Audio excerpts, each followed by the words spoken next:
देखिए, प्रकाश लाइट, प्रकाश की परिभाषा। प्रकाश एक प्रकार की ऊर्जा है जो हमारी आँख की रेटिना पर पड़कर हमें कोई वस्तु दिखाई देती है। देखिए, प्रकाश के आप महत्वपूर्ण नोट अप करके लिख लीजिए। देखिए, प्रकाश को चलने के लिए किसी माध्यम की आवश्यकता नहीं होती है।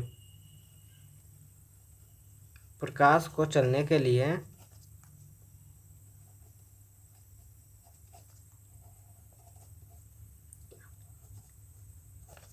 किसी माध्यम की आवश्यकता नहीं होती है।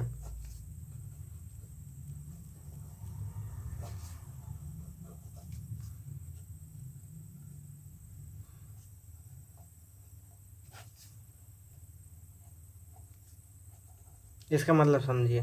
देखो, जैसे हमें कहीं मतलब जाने के लिए हम गाड़ी या मोटर या किसी का मतलब सहायता लेते हैं, पर मतलब प्रकाश को चलने के लिए ऐसा किसी भी माध्यम की आवश्यकता नहीं होती है।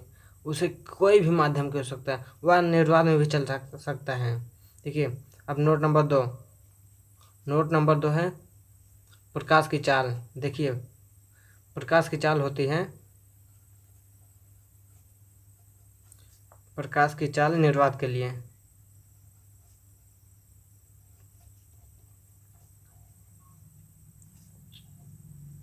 देखिए, निर्वात के लिए प्रकाश की चाल होती है 3 गुणे 10⁸ मीटर प्रति सेकंड, मतलब हर सेकंड में इतना चलती है। देखिए, पेपर में कभी कभी कहता है निर्वात मतलब किस तरंग दैर्घ्य को प्रदर्शित करता है, ऐसे कर देता है निर्वात। देखिए, निर्वात अनुप्रस्थ तरंग को प्रदर्शित करता है। निर्वात एक अनुप्रस्थ तरंग को प्रदर्शित करता है।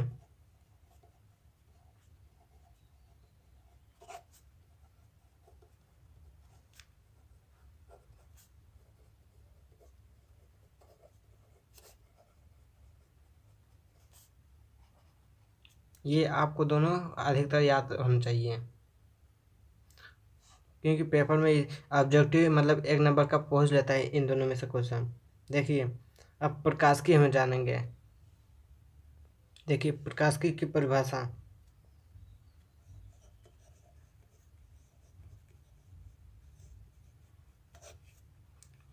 प्रकाशिकी की परिभाषा देखिए, भौतिक विज्ञान की वह शाखा होती है जिसके अंतर्गत हम प्रकाश के गुणों का अध्ययन करते हैं, उसे प्रकाशिकी कहते हैं। देखिए, भौतिक विज्ञान की वह शाखा जिसके अंतर्गत प्रकाश के गुणों का अध्ययन किया जाता है, उसे प्रकाशिकी कहते हैं।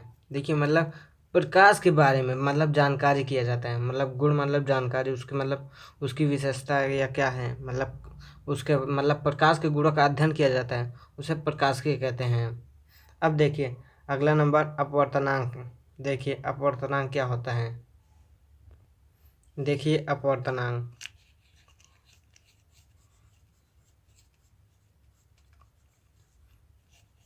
देखिए अपवर्तनांक क्या होता है। पहले अपवर्तनांक 2 प्रकार का होता है। अपवर्तनांक 2 प्रकार का होता है। यह 2 प्रकार का होता है।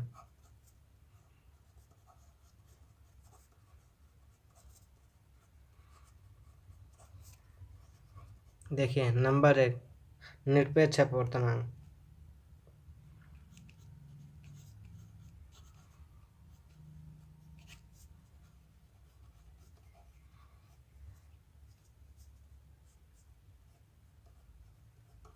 निरपेक्ष अपवर्तनांक और नंबर 2 सापेक्ष अपवर्तनांक।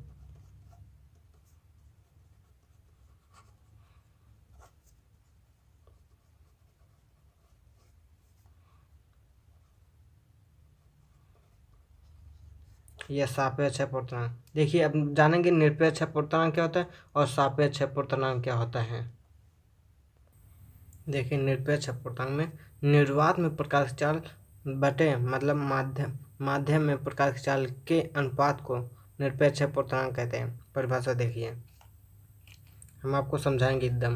अपवर्तनांक निर्वात में प्रकाश की चाल और माध्यम में प्रकाश की चाल के अनुपात को निरपेक्ष अपवर्तनांक कहते हैं। देखिए, निर्वात में प्रकाश की चाल मतलब हम लिख सकते हैं। देखिए, निर्वात में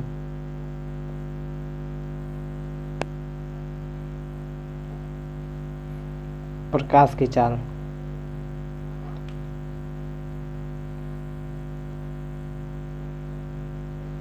देखिए, और माध्यम अनुपात देखिए, अनुपात कब लगाते हैं और दर कब लगाते हैं हम आपको बताएंगे। और माध्यम में प्रकाश के देखिए, माध्यम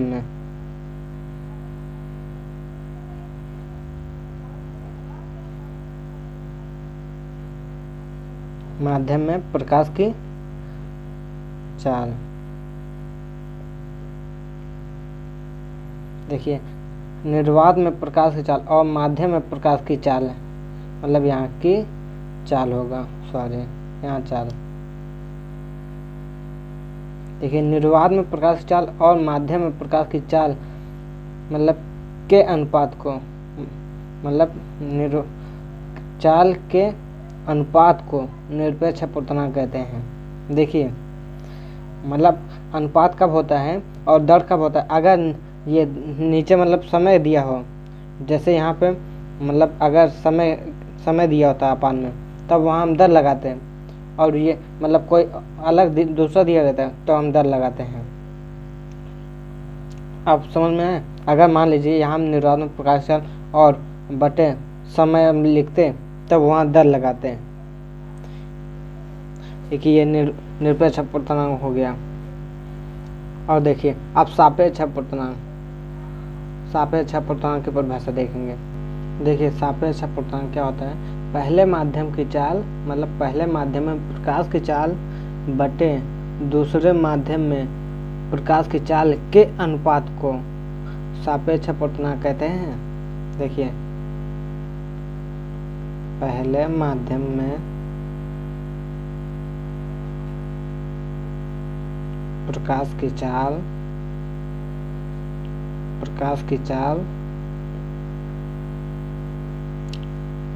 और दूसरे माध्यम में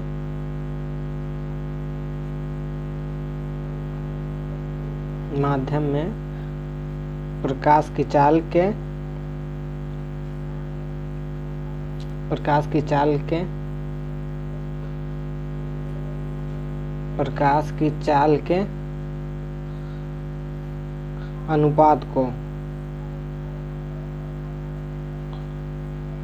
अनुपात को सापेक्ष अपवर्तनांक कहते हैं।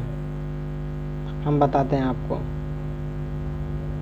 सापेक्ष अपवर्तनांक कहते हैं। एकदम आपको एक मतलब बारीक से बारीक एक शब्द का अर्थ बताएंगे, आपको समझ में आ जाएगा। देखिए, सापेक्ष अपवर्तनांक कहते हैं।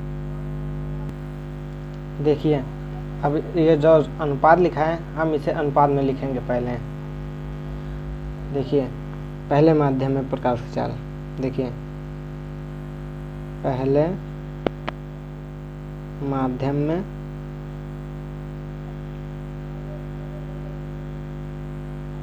प्रकाश की चाल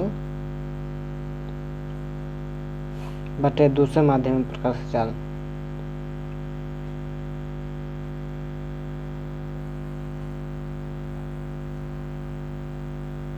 दूसरे माध्यम में प्रकाश की चाल।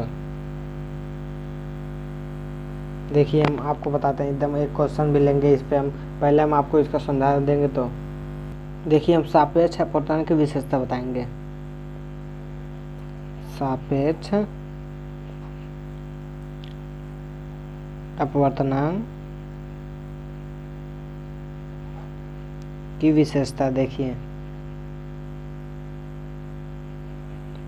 पेपर में दिया रहता है। मान लीजिए किसी के सापेक्ष मतलब किसी का मतलब अपवर्तनांक। देखिए, माना हम देखते हैं, मानते हैं। देखिए, ऐसे दिया रहता है। मान लीजिए x के सापेक्ष मान लीजिए y का पूर्णांक, y का पूर्णांक ऐसे पेपर में दिया रहता है। जल के सापेक्ष कांच का पूर्णांक या ऐसे मतलब दिया रहता है पेपर में। मान लीजिए x माना x के सापेक्ष माना y का पूर्णांक, ऐसे पेपर में दिया रहता है। देखिए जो सापेक्ष होता है वो नीचे लिखते हैं हम इसे x से, देखिए x से n y से, मतलब x के सापेक्ष y का पूर्णांक हम लिख सकते हैं। और इसे हम एक रूप में लिख सकते हैं। देखिए हम इसी को ऐसे भी लिख सकते हैं। देखिए हमने मतलब सापेक्ष जो होता है वो नीचे लिखते हैं। जैसे हम अवकलन में पढ़े हैं, जो जिसके सापेक्ष करते हैं मतलब उसको हम नीचे लिखते हैं अवकलन में भी। देखिए इसमें भी हम नीचे लिखेंगे। देखिए एन वाई बराबर एन एक्स, हम इसे ऐसे भी लिख सकते हैं। ऐसे मान लीजिए जेड के सापेक्ष किसी का अवकलन मान लीजिए, एक और ले लेते हैं। मान लीजिए माना जेड के सापेक्ष एक्स वाई का अवकलन मान लीजिए, मतलब एक्स के सापेक्ष वाई का पूर्णांक, तब भी इसमें हम इसे ऐसे लिख सकते हैं। देखिए जिसके सापेक्ष होता है वो नीचे होता है, जेड एन वाई, हम इसे और रूप में लिख सकते हैं एन वाई अपान जो सापेक्ष होता है। देखिए जेड के सापेक्ष है ना, ये तो जेड नीचे चल जाएगा, जेड ऐसे लिख सकते हैं। देखिए हम क्वेश्चन लेते हैं एक इस पे। देखिए हम पहले ये सापेक्ष पूर्णांक का विशेषता हो गया, हम निरपेक्ष पूर्णांक की विशेषता बताएंगे, तब उसका सवाल लेंगे, क्वेश्चन लेंगे। देखिए निरपेक्ष पूर्णांक की विशेषता, निरपेक्ष पूर्णांक की, देखिए निरपेक्ष पूर्णांक की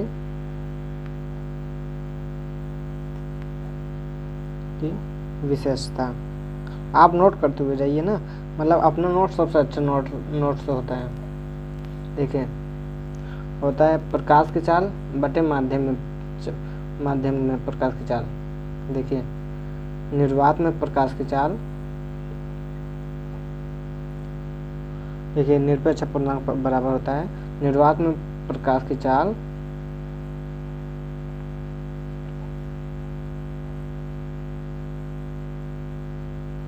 बटे माध्यम में प्रकाश की चाल।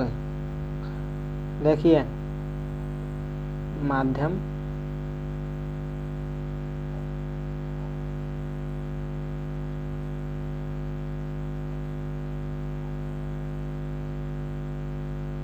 देखिए माध्यम कुछ भी हो सकता है, जल में या मतलब कांच में या कुछ भी माध्यम हो सकता है। माध्यम को हम बताते हैं, देखिए माध्यम को वी से प्रदर्शित करते हैं और प्रकाश निर्वात में प्रकाश के साथ सी से प्रदर्शित करते हैं। देखिए निरपेक्ष पूर्णांक बराबर होता है, आप नोट करते हुए जाइए ना,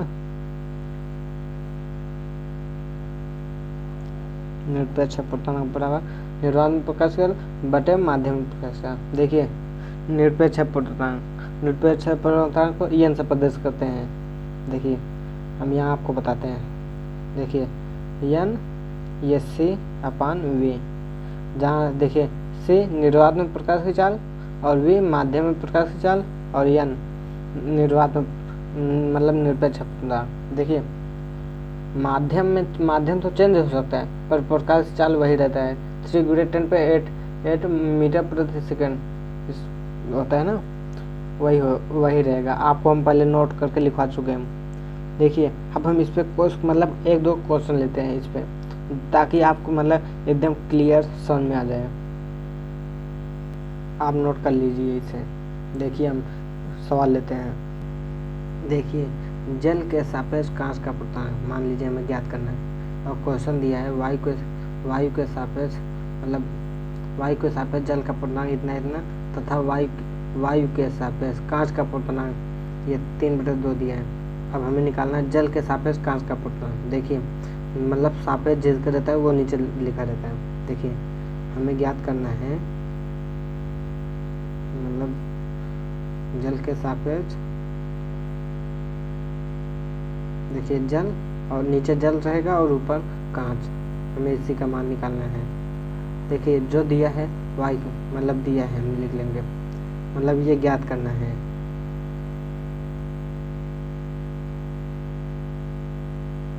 ये ज्ञात करना है। देखिए हमें दिया है, देखिए वायु के सापेक्ष जल का परिमाण, जल ऊपर रहेगा और वायु नीचे दिया है इतने बराबर 4/3। देखिए और दिया है वायु के सापेक्ष कांच का परिमाण, वायु नीचे रहेगा और कांच ऊपर। देखिए 3/2 हमें निकालना है कांच मतलब कांच बटे जल का। देखिए ये कांच और बटे जल का निकालना है, मतलब जल के सापेक्ष कांच का परिमाण निकालना है। देखिए अगर हम मतलब इसे समीकरण 1 मान लेते हैं और इसे समीकरण 2। देखिए समीकरण मतलब 2 में 1 से भाग दे देंगे तब हमें प्राप्त हो जाएगा। देखिए तब हो जाएगा कांच के मतलब वायु के सापेक्ष कांच का परिमाण अपान ये समीकरण 2 से मतलब 1 से भाग देने पे जल अब वायु। अब ये जो है हम इतने बराबर, देखिए कांच अपान वायु को दिया है 3/2 लिख लेंगे और जल अपान वायु का दिया है 4/3। अगर हम इसे हल करेंगे, देखिए ये मतलब भाग रहता है ना, ऊपर जाता है मतलब गुणा हो जाता है, तब ये हो जाएगा 3/2 इंटू, देखिए ये ऊपर पलट जाएगा तब हो जाएगा 3/4। ये आंसर हो जाएगा। देखिए 3 त्रिका 9/8, यही मेरा आंसर हो जाएगा। ये आंसर है। ऐसे आप लोगों को भी याद करना है, मतलब ऐसे जिसका पूछे आप लोग पहले निकाल लेना क्या पूछ रहा है, फिर आप ये देखेंगे कांच ऊपर कैसे जाएगा और जल कैसे नीचे जाएगा, तब हम मतलब यहाँ से इसमें देखिए कांच ऊपर, अगर इस ये वाला हो जाएगा ऊपर, अगर हम इसमें इससे भाग दे देंगे तो ये मतलब ये कांच ऊपर जाएगा और जगह जल नीचे आ जाएगा। हम इसलिए हम इसमें को भाग दिए। ऐसे आप लोग भी सोचना है। देखिए हम अब अगला बताएंगे। देखिए अब हम पढ़ेंगे स्नेल के नियम। स्नेल के नियम आप नोट करते हुए जाइए ना। देखिए स्नेल के नियम के पढ़ने के लिए आपको सबसे पहले जानना होगा। देखिए मान लीजिए ये पहला माध्यम है, मतलब कोई भी माध्यम है, मान लीजिए सघन या कुछ भी मान लेते हैं इसे। मान लीजिए ऊपर की तरफ सघन है, मतलब सघन माध्यम, और नीचे मान लेते हैं विरल माध्यम। हम आपको एकदम बताएंगे। देखिए ये पूरा है सघन माध्यम। सघन और विरल क्या होता है? देखिए सघन और विरल हम आपको एकदम अच्छे बताते हैं। देखिए सघन उसे कहते हैं जिसमें मतलब अणुएं पास पास में होती हैं, परमाणु मतलब पास पास में होती हैं, और विरल में दूर दूर। देखिए मान लीजिए सघन हम मान लेते हैं, मान लीजिए जल है, और विरल वायु है। वायु में देखिए वायु के मतलब जो धूल कण होते हैं उसमें वो बहुत दूर दूर होते हैं, वो विरल होता है। देखिए स्नेल के नियम के लिए हम जानते हैं। देखिए आपतित किरण की मतलब ये आपतित आने वाली जो आ रही प्रकाश किरण, इसे आपतित किरण बोलते हैं। इसे जो आ रही आपतित किरण, और इसे देखिए जो इस तरफ निकलेगी, जो इस तरफ जाएगी, जो इस तरफ आ रही है, इसे अपवर्तित किरण बोलते हैं। आप लोग नोट करते हुए जाइए ना। देखिए आपतित किरण, और ये जो निकल के यहाँ जा रही है ये अपवर्तित किरण हो जाएगा। अपवर्तित किरण देख लीजिए, ये आपतित किरण और ये अपवर्तित किरण। देखिए ये मतलब थीटा को जय बोलते हैं। जो थीटा होता है उसे हम जय बोलते हैं, और ये वाली अभिलंब बोलते हैं। देखिए इसे हम मान लीजिए थीटा आई है मान लीजिए, और इस तरफ आर है।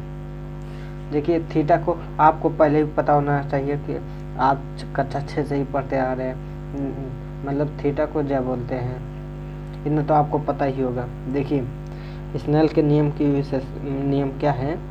देखिए आपतित किरण की ज्या मतलब आपतित किरण की थीटा और अपवर्तित किरण की थीटा का अनुपात एक नियतांक होता है। देखिए हम परिभाषा आपको बताते हैं, एकदम अच्छा समझा के लिखेंगे। देखिए आप जब आपतित किरण की ज्या मतलब आने वाली किरण की ज्या और अपवर्तित किरण की ज्या मतलब अपवर्तित जाने वाली किरण की ज्या मतलब थीटा यहाँ आर होना चाहिए, यहाँ आई है तो मान लीजिए यहाँ आ रहे हैं। अपवर्तित किरण की ज्या का अनुपात मतलब बटे का अनुपात एक नियतांक होता है, मतलब कर्षण संख्या मतलब नियतांक मान ली कोई भी हो सकता है, जिसे हमने बताया एक माध्यम के सापेक्ष दूसरे माध्यम का पूर्णांक भी कह सकते हैं। इसे ही स्नेल का नियम कहते हैं। इसे ही स्नेल का नियम कहते हैं। देखिए ये पहला माध्यम है तो n1 हुआ और ये n2 हुआ क्योंकि दूसरा माध्यम है। आप लोग विशेषता लिख लीजिए, देखिए नोट करके।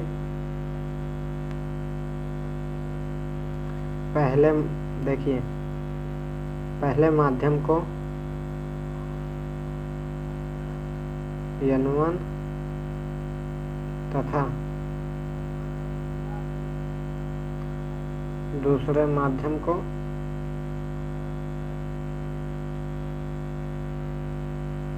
n2 से प्रदर्शित करते हैं।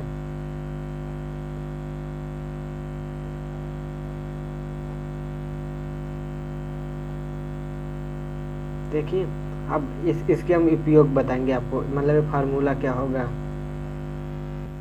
देखिए यदि मतलब ये थीटा और ये थीटा बराबर होता है तब हम लिख सकते हैं माना हम लिख सकते हैं। देखिए पहले हम बता देते हैं, यदि मतलब आपतित किरण की जाए या मतलब साइन नहीं, हम आपतित किरण हिंदी में लिख देंगे। आपतित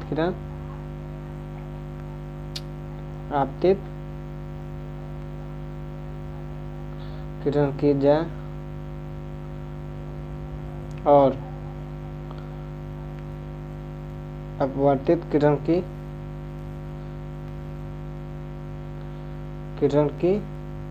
मतलब अपवर्तित किरण की ज्या